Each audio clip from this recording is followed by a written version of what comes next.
Product not yet rated. For a long time we've been able to make buildings that look good. We've been able to make cars that look very real. The level of realism goes up and up and up. With the previous kind of technologies that you'd use, like facial motion capture, we didn't really ever feel that we could pull that off. You could never really tell whether someone was lying or not. With this technology, what you see is what you get. I'm always happy to help the LAPD.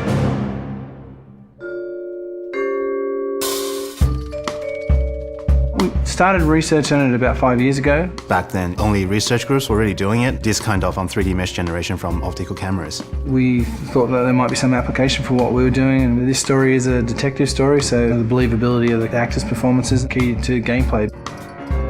That's one of the key strengths of our system. We can actually see all the subtle features that animation traditional ones just can't do. Cole Phelps, traffic. What have we got? It's really acting a scene in two parts. The motion capture and then the motion scanning. The motion capture captures all the body movements and where people look, so it gives you all of the eye lines. Regulator valve. Good find. Then we move over to this studio where an actor would typically go into makeup in the morning and then have their hair done in a 1940s hairstyle. Then they'd come into a room and sit in the seat behind me, and what the rig does is capture a volume around them.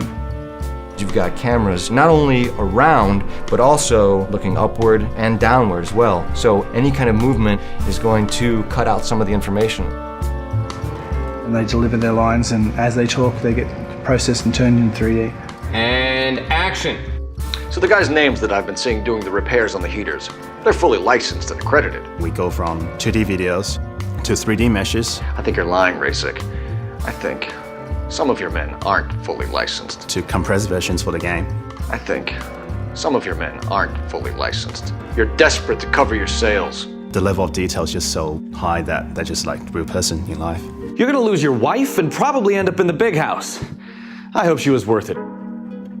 Being in the depth analysis room is a process that most people have never experienced. It's such a new technology.